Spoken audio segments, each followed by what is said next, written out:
I'm out here talking to myself.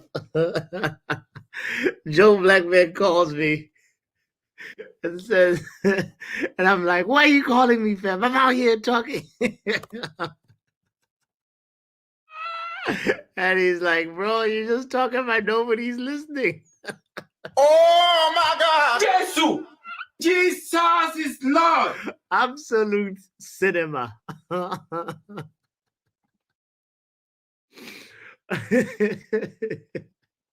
I had to go make some tea. Boy. Well, the lecture shall continue. Oh boy, all right. Where were we? We were talking about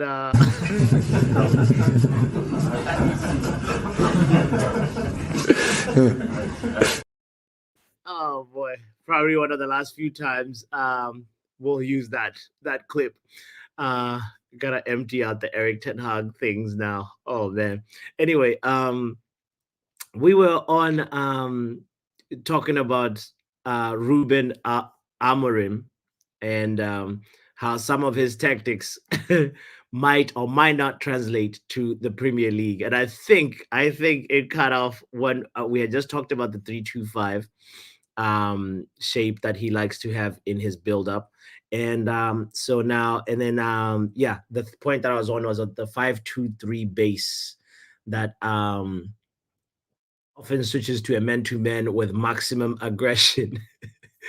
Oh, that was just too funny. I still can't get over it. So there is this thing that excites me a little bit about him, that he has this tactical fluidity and switching from, like, especially about when he played Arsenal, and he kind of had to switch things up. Big up to the doctor, says, what happened? StreamYard just said an error occurred, and I try to, like, go live immediately, and I just decided to just do the thing that they do in the IT crowd: shut off everything, restart everything, and then here we are.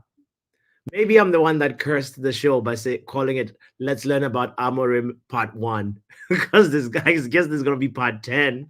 The way things are going, I didn't break anything. I promise, Yale. I promise. Anyway. Let's get back to the regular scheduled programming. So Amorim and his tactical setup, or rather technical fluidity. This is what we're talking about. So um, I just need to find the thing that I had open right now, which was, here we go. Yeah. So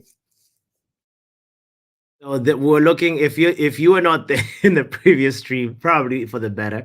We were just sort of just doing a deep dive into Amorim, and this is sort of where we are right now. So he represents like, the thing that for me, as I was saying, that excites me is the fact that he can switch things up based on the situation, based on the opponent, and this adaptable sort of approach for me is the one that, like, we saw versus Arsenal and Spurs in Europe, and Sporting resorted to a zonal press as opposed to a man-to-man press, and this is kind of what's exciting about him. Like, I think the piece that we're looking at was talking about Thomas Tuchel's Chelsea, and also Alonso's Leverkusen. And here's where we are. Boom. Let me just share the screen so everybody can see what we're looking at. Boom. There we go. So you can see that EBL said, however, as I touched on this, that instance on primarily defending with 5 in the last line, even if the wing backs and center backs try to press aggressively, can see each team concede control in certain moments, as the distances required to press can be large for last line defenders. And I just want to actually say this. So in any system, in my opinion, in any system, there's moments where like sometimes that system is not as, because football is played by two teams. Even if you want to be the only team that's attacking all the time, in control all the time, it doesn't work like that. There'll be moments where the opposition team is able to, um, have an attack, have phases where they actually control the ball, win corners, win free kicks. So it's just the nature of the game. It doesn't depend. It's not like dependent on whatever system that somebody's trying to implement.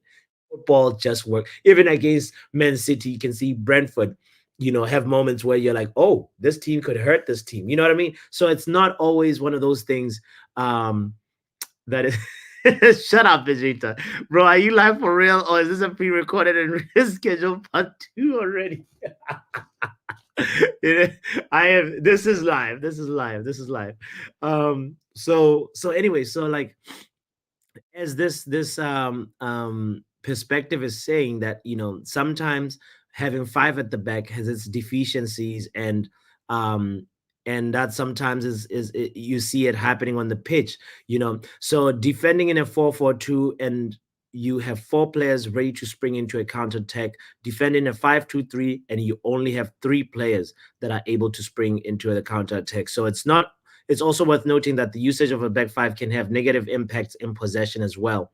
Sort of like also not having like because you have less personnel in the midfield, you sometimes have to drop the traditional number 10 and resort to like a different setup offensively. So EBL says Inter Milan and Bayer Leverkusen are the obvious exceptions here. And although they are incredible teams that have succeeded both domestically and in Europe, there's no denying that wingbacks are less threatening in the offensive moment than wingers. That's quite obvious. Duh.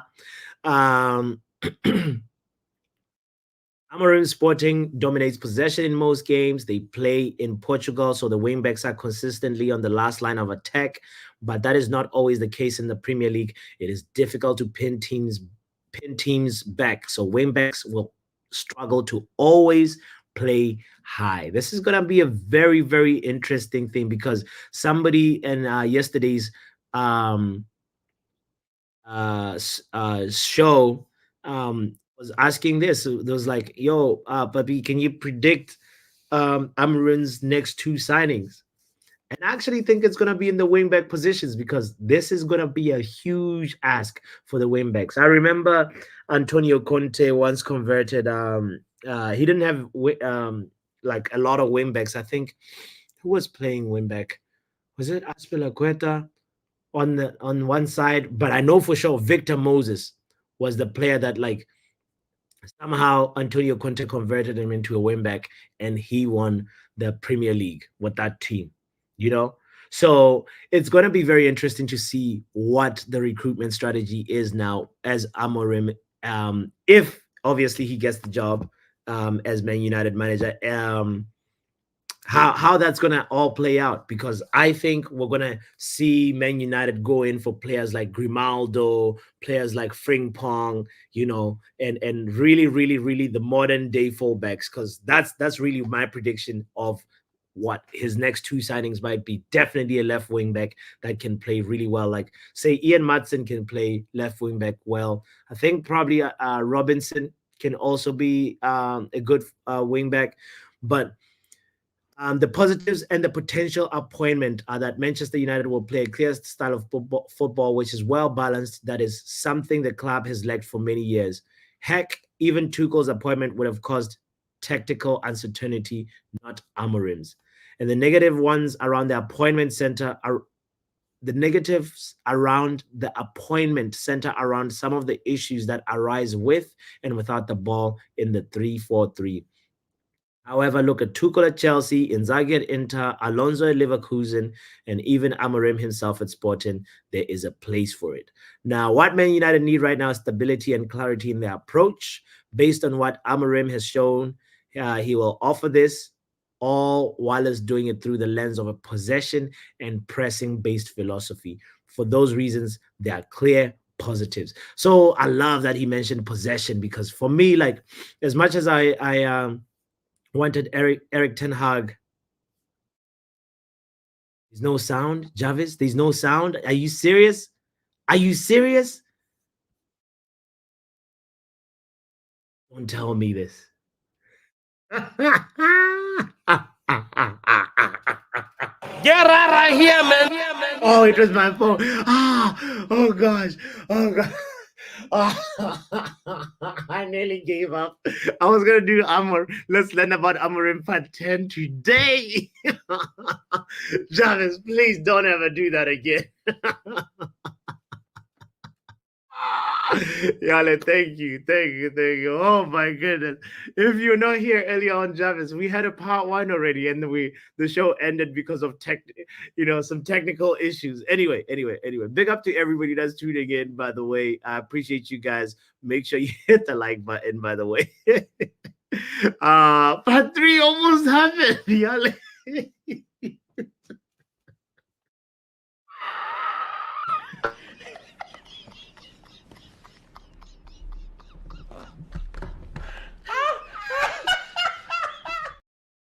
Watch me be Amorin out before he even steps in, because this would be a clear omen that the guy's got some bad luck, Anyway. Um, what I wanted to say, big up to Stephanie. Thank you for being here. Shout out to my Mongezi in the building, by the way, also saying, also going to need another center back signing. When Euro, Lissandro, and Delict are fit, it will be grand. But one injury and we're back to square one. 100% Mongezi. Just imagine asking Harry Maguire to be, would be in trouble. Anyway, the point that I wanted to bring forth was the fact that for me, I love that possession was mentioned here, because I feel like was one thing that was missing in Ten Hag's philosophy. We saw that last game versus West Ham. He wants, quick transitions. He wanted us to, every time we win the ball, it's attack, and that fast progression is good. It's exciting, but also it comes with very big risks. So, when you lose the ball quickly, you're not in control. You're actually, especially if you're trying to create numerical overloads, you're putting yourself in danger. All right. And that's how the opponent can easily exploit you the moment you lose the ball, because anytime you get it, you're trying to progress it forward. Of course, if the pass is on, go for it. I'm all about that. But I like possession. I like holding on to the ball a little bit. Obviously, all this is circumstantial, especially if you're winning, or if the momentum of the game is not on your side. You gotta win it, and then like try to retain it. You can't always be trying to progress the ball at the expense of like, oh, we just want to be a fast high transition team, so that's for me is the thing that I like about this. And I want to say big up to EBL 2017 for this technical analysis of Ruben Amorim. And there was also something that I like that Jarvis is here, because you being here, you just reminded me of the piece from the analyst.com that was very, very insightful. And I want to just quickly touch on a few things as well on it that some people in here might find interesting. If you're not tuned in to Jarvis's Corner, we looked at this during Jarvis's Corner, and it was very illuminating for me. Maguire looks better than Delict, says Box. Hey, there's that conversation going on, Box, that Delict is just the Dutch Maguire. It's coming back again, and I don't know why. Delict has to really, really win a couple of people's hearts over. And I really, really feel like he's capable of doing that. So Maguire will benefit in the back three system, says Kenny Fan TV, with a very pensive emoji right there. You know what? Let me share the link as we wrap up this show, because if we combine part one and part two, I think we've done a lot. I would need to know what you think about this as soon as we just go through this last piece that from the analyst.com that also talks about some of the hallmarks of Ruben Amorim football. Amorim ball, Ruben ball, Amo ball, right? I don't know. Rim ball? I don't even know what we're going to call it. Anyway, because Amorim ball is too many like syllables, you know. We talked about this 4-2-5 formation, because he's including the goalkeeper. We see Sporting versus Atlanta here. Hold on, can I zoom in on this? We see Sporting versus Atlanta. The goalkeeper is included in that, but also the wingbacks being kind of high and hugging the touchline as well. Boston to Munich. Who's in Munich? Who's advertising that I should go to Munich? These guys. Book now.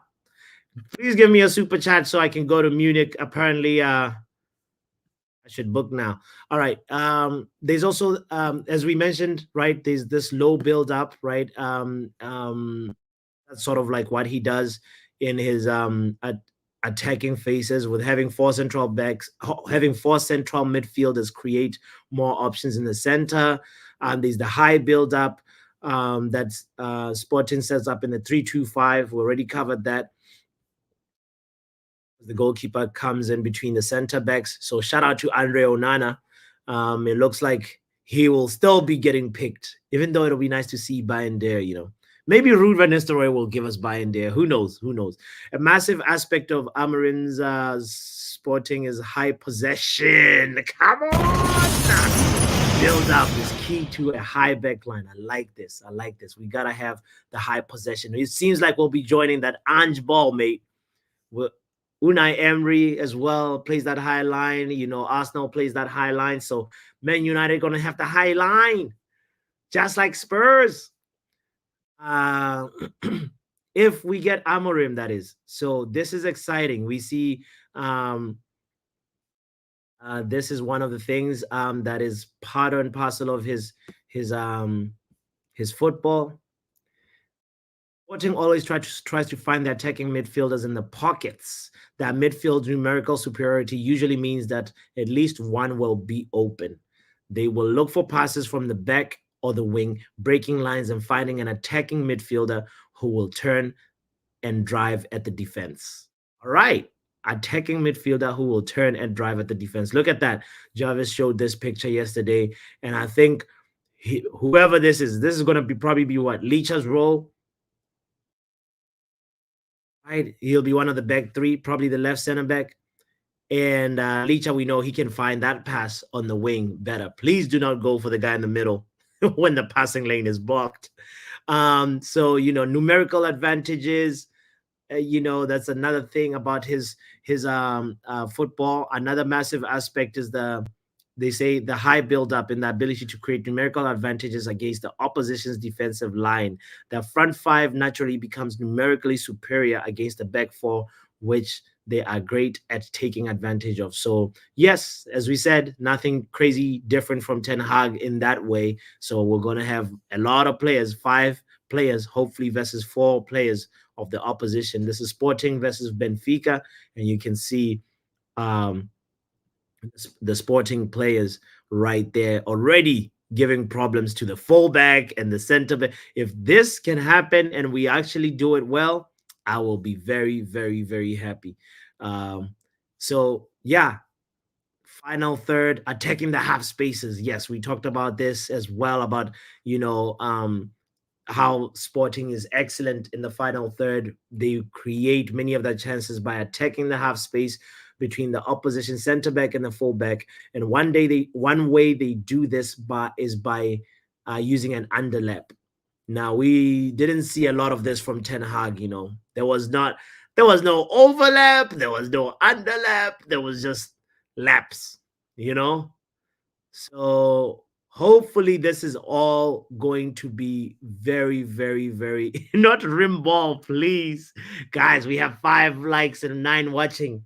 4007 agents. Get out of here, man. If you're just joining in, you gotta hit the like button, please. I request that humbly.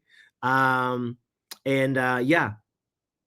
this is the last point that I wanted to talk about, the way the emphasis on really attacking the half spaces.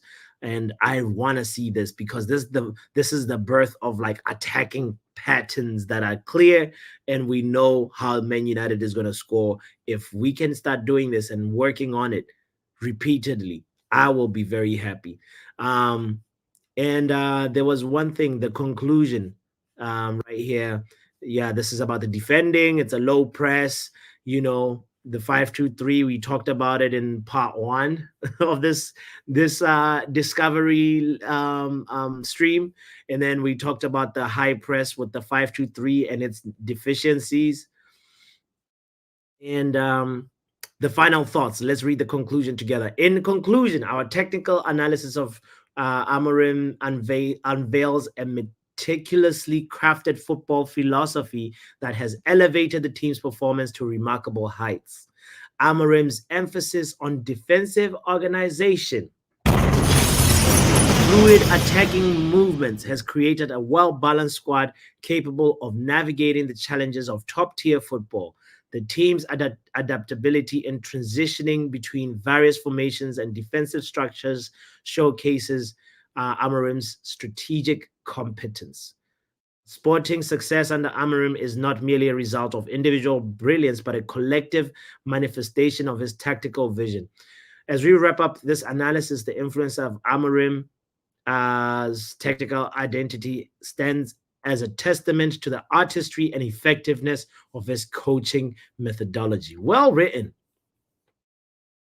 All this manifests itself on the pitch, please. That's all we ask as Man United fans.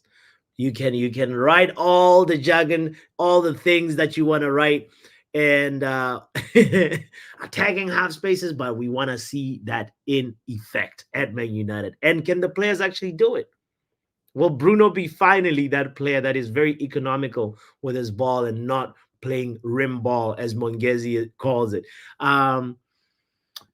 Yale shared that Ruben Amorim would relish the challenge of managing Manchester United. Melissa Reddy has said it. Oh, Melissa Reddy says it. It means Amorim is ready. Onana might be used properly now. Finally, Stephanie, we can actually celebrate. I do not think I've heard anyone use the word relish before, Melissa. Hey.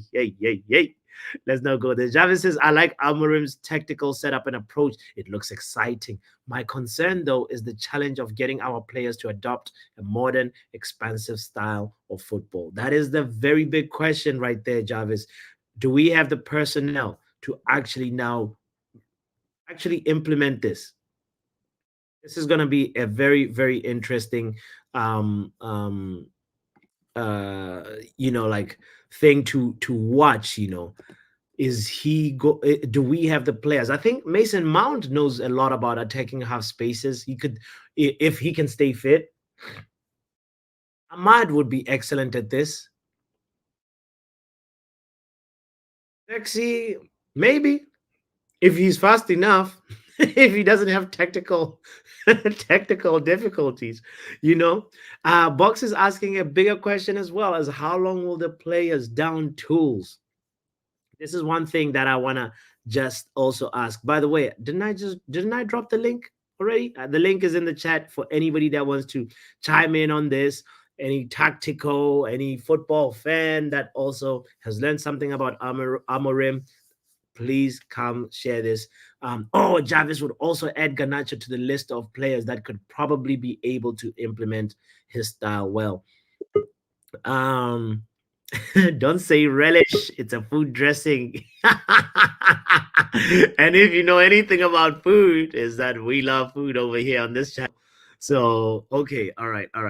Underlapping inverted wide players, please, no more jargon, says Stephanie. Yale says, I think Amorim will adapt is also an English word, right? Well, adapt to what we got. So he will maybe use a 4-4-1-1 or a 4-3-3, something simple to start, when in season 2 we will start to see his 3-4-2-1 formation. And I think that's a very, very, very reasonable assumption, Yale. Because, yeah, as I said, he's going to have the Ralph Rangnick realization that, oh man, these players are not as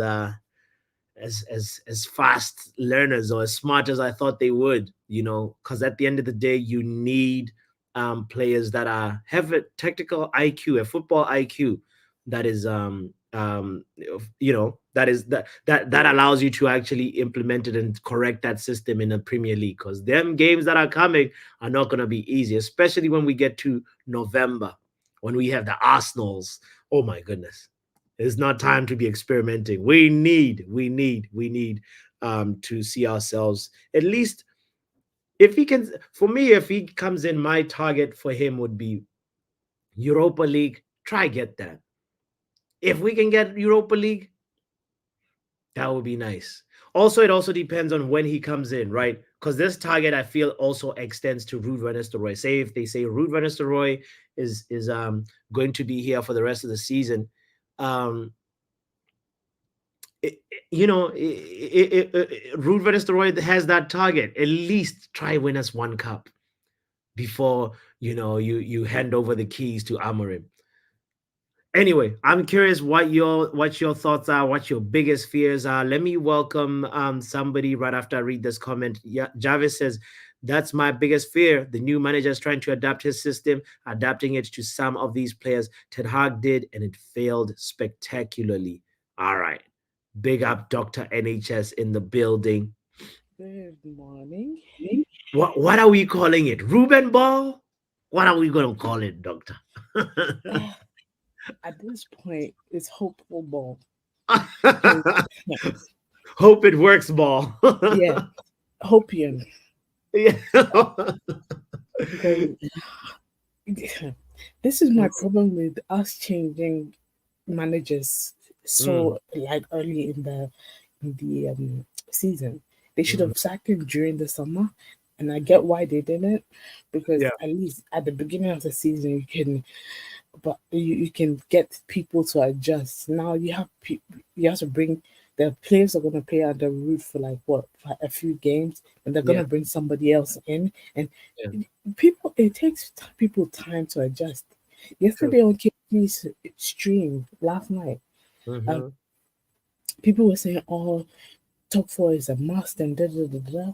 For us to get top four, yeah, it's going to be a struggle. I did the math. We have 29 games left, right? About 29 games left. And Okay. let's say we win all of them, that would be 87 points or something like that. 87 or 81, something like that. Yay. So add that to how many do we have? We 11? have 11, so that would be 100 points. It's Hey, possible to win. Centurions. Doctor, what are you telling me? You think it's No, it's no, no. I'm saying people are delusional thinking we're gonna win all our matches. true? You know what I mean?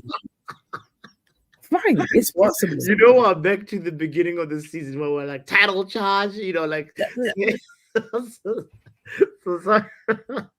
Imagine winning all our games. Wow, wow. Yeah, that's crazy. That's I that's won't lie, I will be happy. that's some Oh, delusion. is it just me or am I hearing a bit of feedback? Hold on, let's see. It might be me. Let me correct it. One second. Uh yeah, I think we should be good.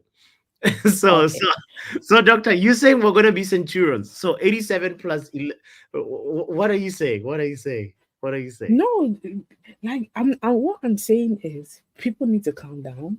Let's Okay. be realistic. Mm. Realistic. But all about realism and positivity. Yeah. I would be happy if we did a madness and went on a win run and ended up winning the league. Oof. It would be mad. I would throw a party. Like we're gonna have a party. Yeah. No, honestly. But right now, top four is not even on my mind. If we get fifth position and somehow win the Europa League Mm, and enter Champions League that way, that mm, would be great. You know what I mean? Because even mm, before the season started, that's what I was thinking. I was like, we're gonna be like top five, mm. maybe fifth, maybe fourth. We might just step into fourth. That was Oh, what I was thinking in the beginning of the season. That will probably be fifth, win yeah. the Europa, maybe win FA. I don't know.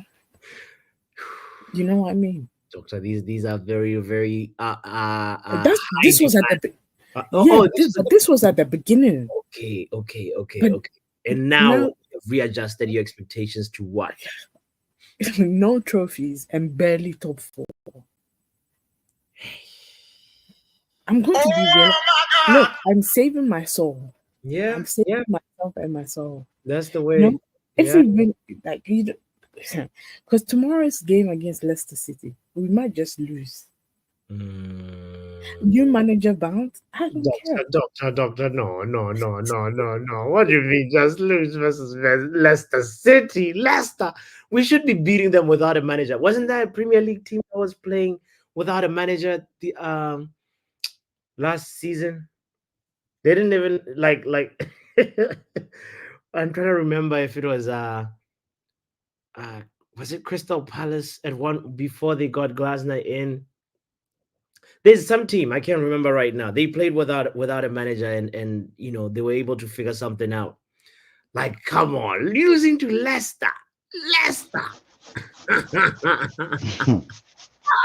Yeah, Doctor is trying to depress me at 5 in the morning. Like, bro. She's you she's think just trying what? she's just trying to prepare you for anything, bro. Anything is possible, Mm, bro. She's trying to mm. believe in reality. Don't, bro. Why are you jumping to, bro? Where to king? You're Yeah. forgetting we're still the same old United, bro. Well, we got rid of the problem, didn't we? Didn't we? Yeah, Didn't you we can't. get rid of the problem? You can never fatten a cow in one graze, bro. One day you're trying to slaughter a cow, like you're taking it to the field the same day as it won't gain weight like that. Sure, one game at a time. You're right. You're One right. game at a time. No, but they will obviously want to respond and just like to save face. You know what I mean? So Mm, obviously, I'm sure we might win Leicester. Yeah, Leicester, we might beat them definitely. Just because they want to save face and not because they're already on the spotlight. And Eric is gone. Who's left? Rude is on a clean slate. It's them that we are looking at now. mhm. They're the ones they were Yeah. missing. They're the ones who are missing open goals. So they're the ones who are under pressure at the moment. But Yeah. yeah, yesterday I was trying to. I don't know if KG asked me, I think, about like where I think we'll finish. I was saying, Dr. NHS did a good thing by calculating and showing. I told them, like, when this guy comes, a new manager, or if it's Rude, by then it was Rude, I think we were talking about. I was saying, Yeah. sorry, the new manager, if he comes, I was saying, me, I don't mind giving him from now till like since it's getting, let's say this is we can say this is almost January, this is almost December, the year is gone.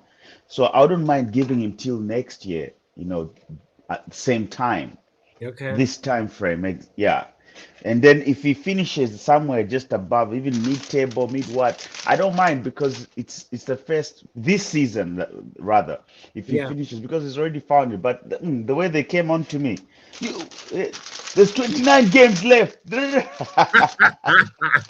That was, I think, Mark N or something like that. I was like, Yeah. hey, I had to keep quiet. I was like, oh my goodness, I think I messed up here.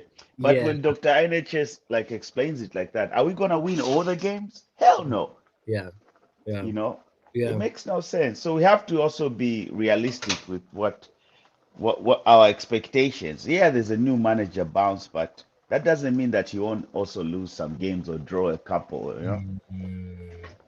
We need Yeah. to just mm, If we get Amorim, like his record is really, right, current record at Sporting is nice. 9 games this season, 9 wins, and last season he only yeah. lost 2 games in the league. The guy deserves the keys, man. It looks like he's the real deal, you know. Yeah, but yeah, that's true. Sky Sports today we're also looking at other people that they're anyway, but I think it's locked in with this guy. He's the main target. There's at least a verbal agreement, you know. And At least there's a verbal agreement. Yeah, yeah, that's which is promising, and I'm and looking forward. It looks like I like the fact that he's a person that's coming with a different formation. I've been crying for Eric Ten Hag to even just change his damn formation, that old man, to save mm, his soul. The guy was so stubborn, he couldn't even change the formation, bro. Even at halftime, just to play one half with a different formation, to yeah, just change the style of play and beat the opponent that's at hand, bro. Something different, Bro, please. I've never seen the only people that I've seen like that, bro. We call them at Castle back home. You know, I say, you know those people that have made up their minds even when they're wrong. They just Yes, don't. They just want to win. They just they'll want to. They die. want to. They'll die with it. Yeah, Exactly. yeah, yeah, yeah. By fire, No. by power, by By fire, whatever. by exactly. You Yeah. It's know. like it's not accepting. No matter how much truth you bring into your argument or your explanations. No, zilch. You should Yeah. have told me that at lunch. Now it's 14 hours. This is past lunch. You know. You know Yeah, that one. by fire, by Exactly. force, By fire, exactly. by force, bro.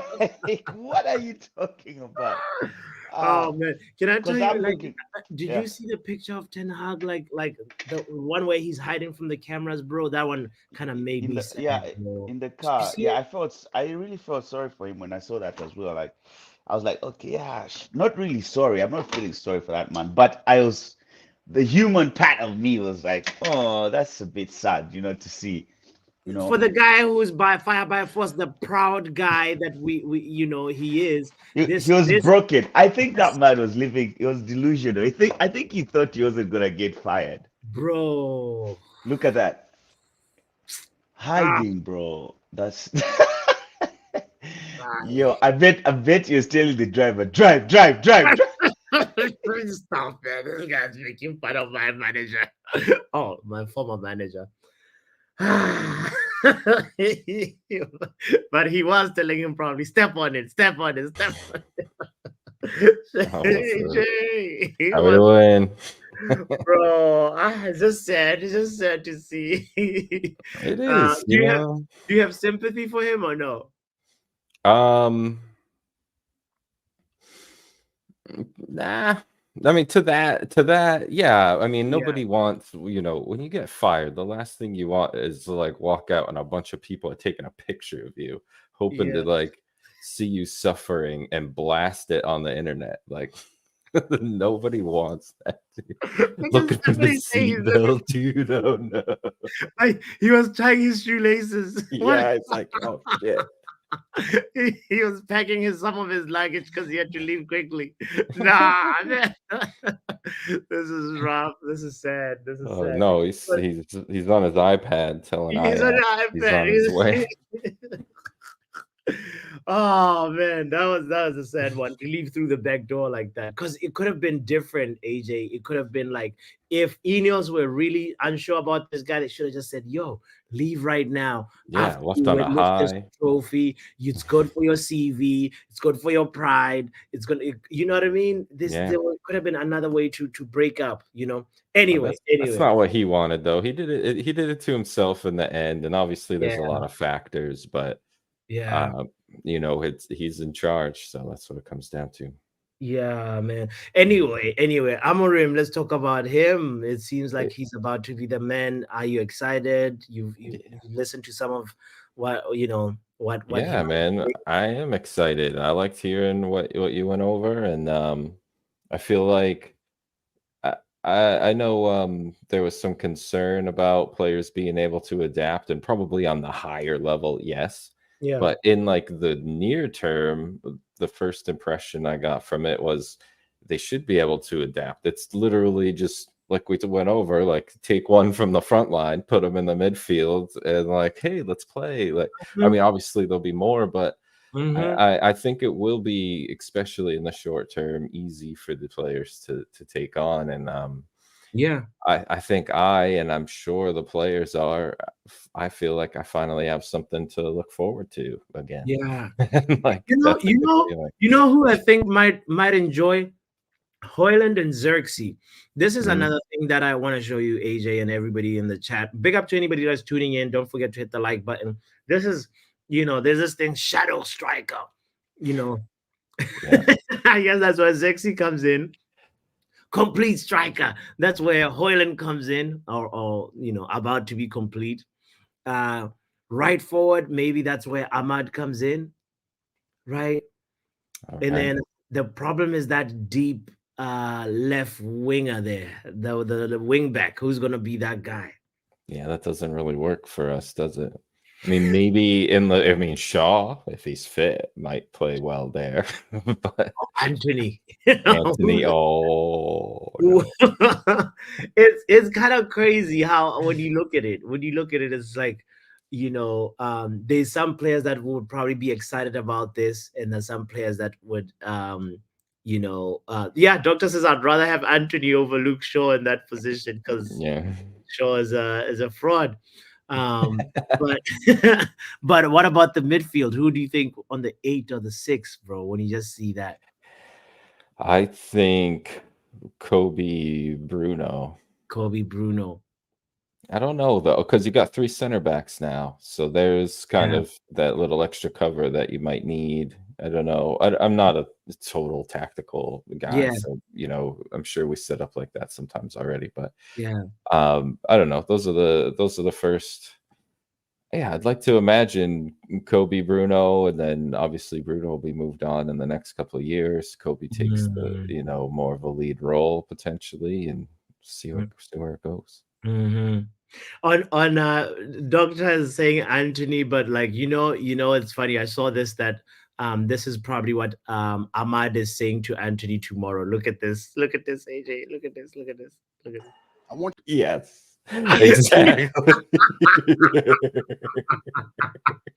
Oh, bro, Anthony, bro. I feel sorry for him. It's like, let me play one more time for the people in the back. I want you to analyze this. Oh, man. He's going to have to pull up his socks, Oh, bro. So anyway, bro, that is just like madness. I see Ugarte in there. Going Oh back yeah. to those conversation, Ugarte and Maino for me. Yeah, somebody else says Miele says the 8 must be a top creator. Is that Bruno's spot though? So that's gonna be very interesting to see what happens if we get Amorim, by the way. No, I think actually that's a great point in that I think that's perfect for Bruno. Right now he's gonna have to be a little more back. He's not gonna be a second striker in theory. If we're talking about him playing the 8 here, I mean he could be the shadow striker. Who the fuck, That's But true. That's true. Actually, and maybe if he's more advanced, he might not hoof the ball too much. Yeah. I don't know. It's gonna be one of those interesting things. But anyway, the other thing before we even get to Amorim Ball or Ruben Ball, like are you excited about Ruud van Nistelrooy Ball? Ruud Ball? I don't know what to expect, honestly. I don't think it's gonna last long, and yeah, he might win against Leicester and lose against Chelsea, and then he's gone. That's probably, or like not gone. Maybe he's still a part of the setup, but then hopefully we get the new manager in by then.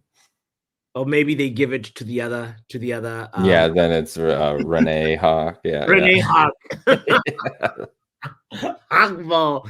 Hey, Ineos, man, they put us in a weird predicament. Anyway, they tried. Bro, I am looking at them with a side eye. I think. Yeah. I mean, I think they honestly gave him a chance, though. Like they let him hang himself, and yeah, the decision was made. Like I think the decision was made before. They just didn't have. They weren't in a position to move forward with another manager yet. Maybe. Or they just really like gave him as long of a shot as they could have gave him. And like there's no way that going any further than this like would have brought more results. So they just, in my opinion, I feel like they gave him a fair shot. Last question to wrap up the show that I want to just toss to you guys is like, what if he lifts the Champions League before us somewhere? What if? I don't think it matters. I mean, I think it'll be. I think it'll be good for him, but like he wasn't doing it here. Like, it's just like Jaden. It's the same type of thing. Like, we tried. Like, it's just this wasn't the club for you. Yeah. Oh, and for those saying that Jadon Sancho should come back and he's lasted longer than the manager, he should stay in Chelsea. Sometimes, no. I don't know. There's a lot of people that just need to go. Yeah. Players need to go. The But- manager's gone. You know what I mean? Yeah. Yeah. Hey, Puppy, good Yeah. morning. Morning, but Riley. Jadon Sancho. Good morning, everyone. How are you Morning, this Riley. today? But Jadon Sancho had Yeah. the problem with Jadon Sancho. He was no longer United. His beef was with us because he was more of a Dortmund fan more than an Yeah. United fan on his page. Mm. Nobody wants him back. I don't want Jadon Sancho back. He can hang in Chelsea. He's a blue now. Yeah.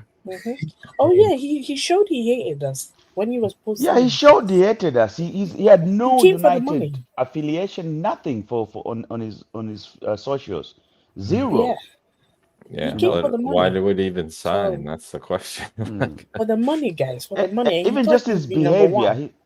one. He stayed how many weeks at home playing PlayStation when we Yeah. needed a player, when we desperately needed a player.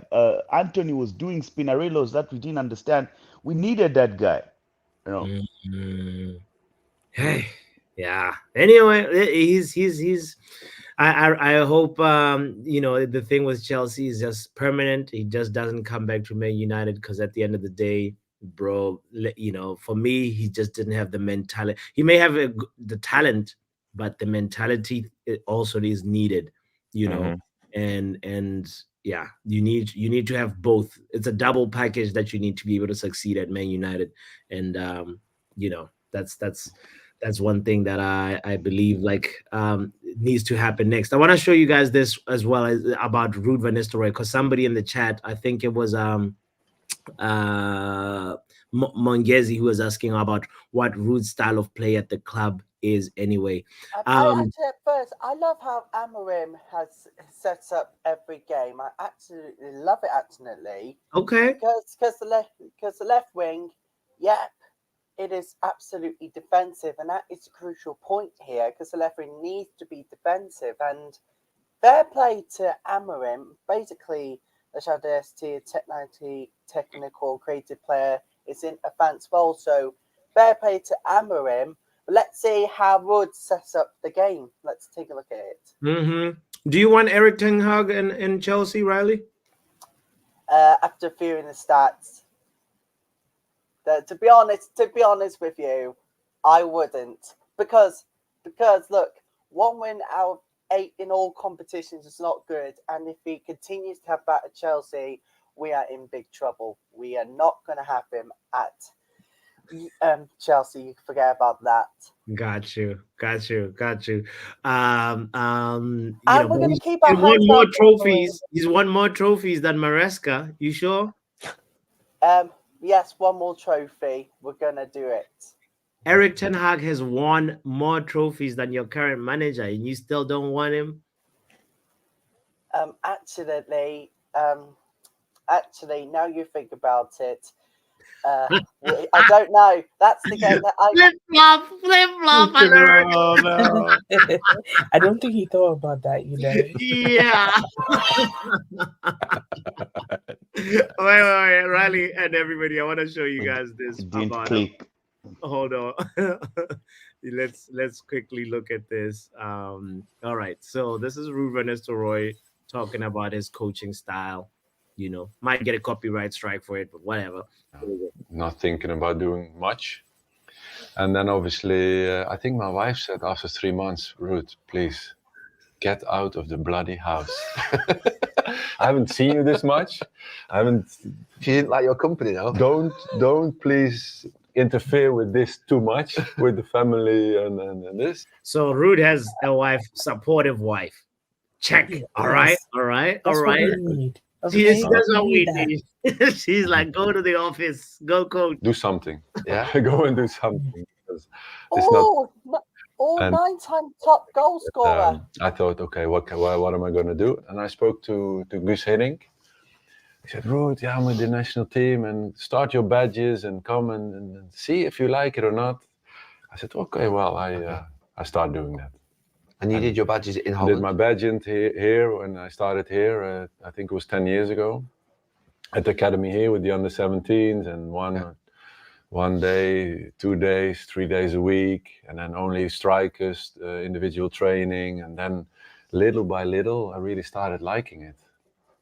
and I felt like, okay, it's something that can suit me with my character, my personality. Yeah, let's get on with it. You've not rushed either, have you? You've really sort of gone down the development path. Yeah, I also wanted to take time after 20 years of football.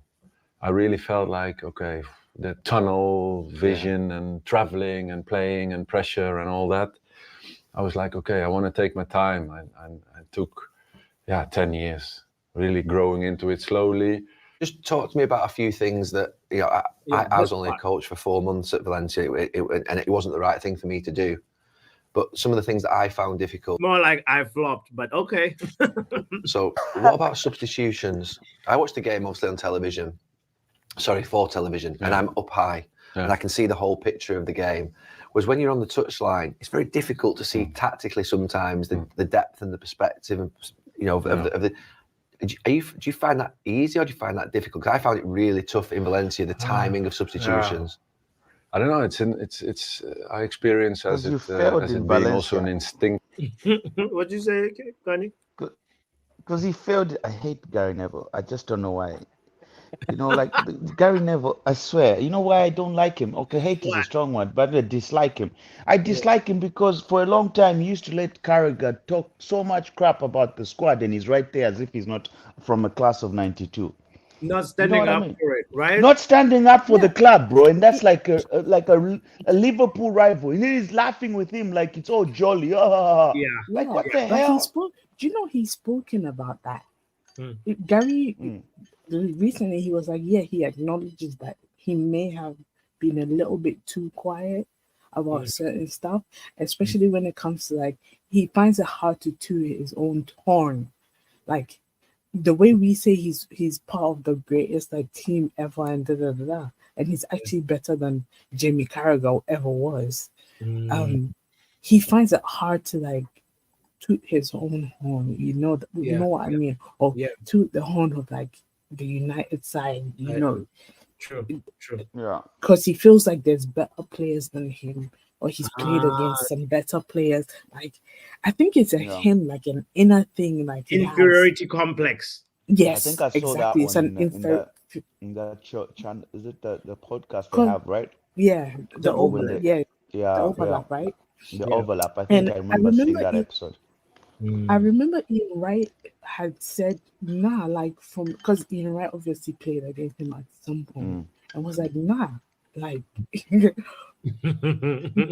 the shit. You're the shit. Basically. Exactly. You played exactly. Because he's thrown us from an opposition point of view. Because from an opposition point of view, Ian Wright. This was like like from my point of view. When we came again to play against you guys, I was scared like to play against you. Like that's the kind of thing, Yeah. But then again, I get why Kenny Neville doesn't. He suffers from some sort of like imposter syndrome. You know what I mean? As if exactly. And I get I get it because it's annoying. Because me myself, I won't lie. Yeah, I hate it when he does it. I hate it. Sometimes I really want when he comes and be like, slap him and be like, "Fuck up," just. No, that's true. Like, there is. For me, it's the number of times I once did this. Pre-party thing where I was hanging out with my friend, and then we were like, anytime he says moment in time, you take a shot. Oh my goodness, guys. If you listen to Gary Neville talking and analyzing a game, he'll be like, at this moment in time, you got to take a shot. You'll be so drunk by the end of that. Anyway, let's keep going with this waffle from Gary Neville. Actually, but this waffle for Gary Neville, do what? He should not have been hired at Sky, to be honest with you. What do you think about him, really? What the hell is going on with him? He doesn't know what he's talking about. Yeah, he may have played for Manchester United, but he doesn't understand the full depth of the team itself. Of the game. What the hell is he talking about each game? He doesn't get it. He doesn't even get it. Boo, Riley, you're in Chelsea. We're not gonna allow you. It's true. It's true. We're not gonna come out here talk bad about Gary. It's Boo. True. True. Okay, let's hear. Let's hear. Better than Gary. Let's hear Rude speak, not Gary Neville. Move. You feel it. You just feel it. Yeah, it's like something. Okay, this is what the game needs. I don't know. It's sometimes it's that, and you cannot explain. Okay, now this is what the game needs, what the team needs. Maybe this is what he was arguing about with Ten Hag on the touchline. He's like, "This is what I feel the game needs right now." And Ten Hag is like, "No. Yeah, I'm stubborn. Let's stick to the plan." Or sometimes as well with the coaching staff behind you, and they have the tablet and they see it.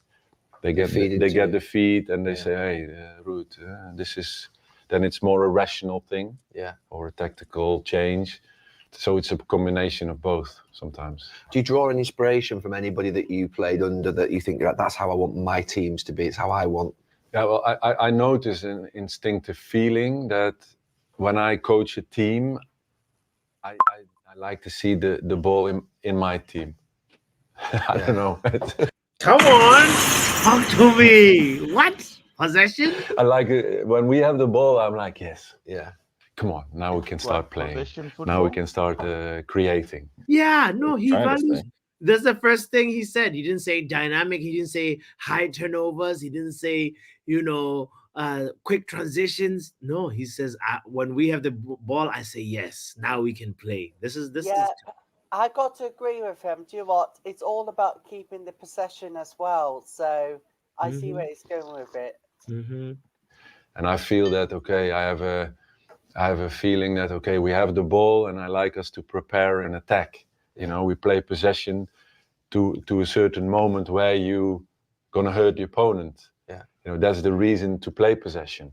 So in that sense, I'm really looking for this is the moment to speed up or to finish the attack or to go for goal instead of another pass, and that is what I like about when I really start to tick on the sideline. That game. What part of the have you found most difficult so far that you feel like that's quite tough, or I don't like that part, or there is a bit that the most difficult thing is that dealing with results. I think as a manager, as a coach, you feel responsible for the result. Yeah. You mean when you lose? When you lose, and it's like, bloody hell, this is... And the world's ended. Yeah.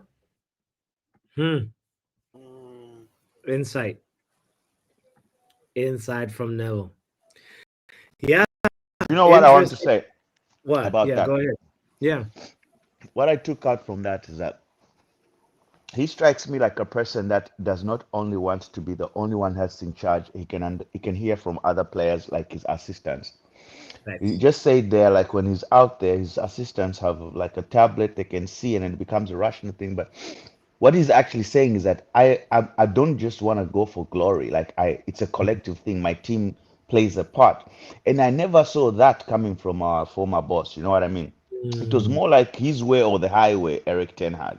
And that's what even made him lose his job, because if he had listened to Ruud, I think something would have been different in that squad, Yeah. But it feels as though he was the only one making decisions, and it was only Ronaldo, him. That's true. Yeah. Oh, yeah. Ronaldo even alluded to that, actually. You're right. Yeah. So it's nice to hear that Ruud at least is a person that can listen. And be able to... That shows that he can adapt, because he's not very close-minded. Yeah, my favorite part about that was that him talking about possession and I just need us, because if we have possession and then knowing when to really attack and make that final pass, that's what I hope we can see, hopefully versus Leicester, see if these players can actually do it. But I know that he's going to give a post-match press conference, because apparently Ten Hag had already recorded a pre-match press conference for them. Oh my God! God, stop laughing. Your laugh is Like, loaded. I'm not trying to kick him while he's down, bro. But even just having a recorded press conference, bro. They should Like, just release it, right? they Right. should The release it, bro. unseen Somebody should leak footage. it so that we can see it. It's gonna go viral. Because you'll be talking nonsense, you know. Feelings, bro. It's, Yeah, let's get out of here, bro. You're hurting my feelings, bro. Well, I'll tell you what, I think they're getting somewhere because what seems Sorry. Sorry. Doctor, I muted you. Somebody is talking. What's Somebody needs surgery. what he's basically saying is the fact that when there is possession, you want higher chances on attack. Yeah. And that's what I'm getting from here, because you need to keep hold of the ball and then passing on to someone who knows how to pass it to the other player for them to have a chance. But now, I think this tactical plan needs to work. The tactical plan needs to work because the fact is, results are key to where you finish at the end of the season. 100%. And I think where you're seeing this is the interim manager you need. Okay. Until you get a new manager, you need to trust this tactical plan from this wonderful man. He knows how to win trophies with Man United. You play Newcastle tomorrow, Riley. Are you excited? Do you think you're gonna win? Do what? Nervous but excited. All right. What's the scoreline gonna be? I think we're going to do it as 2-1. All right. 2-1 Chelsea. Oh, good luck, Riley. Appreciate you for pulling up as well as you as Overhead Kick TV. All right.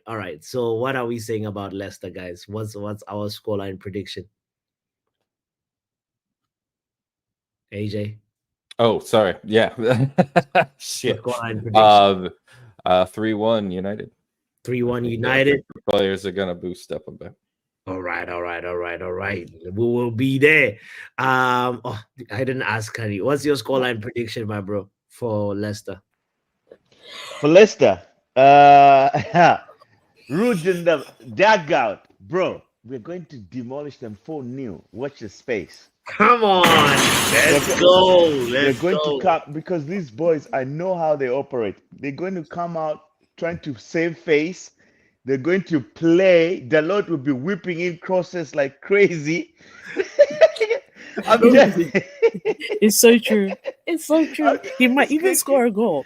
He might even score a goal. Exactly. And I'm gonna cuss him out. I will cuss. It'll be the first time we're like, F you, man. You should have scored that goal on Sunday. Yeah. And we could not score it tomorrow. Bro, he's gonna come with like the Cafu, like prime Cafu, bro. The Lord will be prime Cafu. Yeah. You know, bastards. They're gonna win 4-0. I guarantee you. All right. And At least you're less reckless than Esco. Esco says 5-0. Doctor, what were you gonna say? I said if they win, I'm not gonna be happy because I will cuss them out. This is how they should have been playing on Sunday. Yeah. What's your score? I'm still not over it. 3-0. 3-0. As much as I want to be reckless and say like 5-7, nah, 3 is sensible.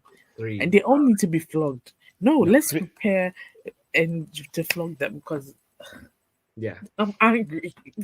No, I'm with you. 3-0. Your scoreline prediction is the same as Javed also as well. He says 3-0. And somebody, Onana clean sheet. We will be there. Vegeta says 3-1 United. Manager sec bounce. That's what he calls it. Buck says 2-0. And Stephanie's predicting a Dallo hat trick. Hey. We gonna see this. It's gonna give us the pose. He's gonna check the pose several times. Are you gonna do a live stream tomorrow? Oh yeah. Okay, let me just double check the game. It's tomorrow at 8 p.m. UK time, I think. Ooh, yeah. I should be able to right after I finish a meeting at exactly when the game starts. So we will be there. we'll be there. Boss, did you put up the I think I missed this week of predictions. Did I? I saw. I was working on them earlier on, and we'll do an update. Bro, I don't know how I missed to put my I predictions. saw it. I was like, yes. You're catching up on me because I was on fire, right? Get out of here. My prediction, I feel like I got 0 points because whatever I predicted was horrible. It was a tough match day for a lot of people, for a lot. It was like everybody. There was just something in the air that was just so like I don't know. Nobody like got more than 7 points, which is no, actually, like I think the highest is 8 or 9. Stephanie says got 8 points last week. Yeah, we'll do the update for the table either later on today or early in the morning. So we will be there for that. Anyway, root ball is where we at right now. So yeah, we'll see how that goes. Thank you so much, Doctor, for pulling up as well. No problem. Big up to Overhead Kick TV. Shout out to Riley Taylor. Guys, check out their channels. Riley Taylor. The Women's Super League. WSL with Riley Taylor. I think that's the name of the channel. Check out Overhead Kick TV. And respect to AJ as well. And more respect to you as well for tuning in and for hitting the like button. I really, really appreciate it. So yeah, just like that. IK, I see you in the building. Big up yourself. Thank you for pulling up, even though you were late in the show. Check out part 1, please, and hit the like button on that one. There was a hiccup earlier on, but we did a show a few minutes ago, or rather 16 minutes ago, and it also needs a like from you. So thank you so much for checking out the content and supporting. It's time to go on KG the Comedian's channel. I know Joe Blackman is about to have a show soon, so make sure we link up over there.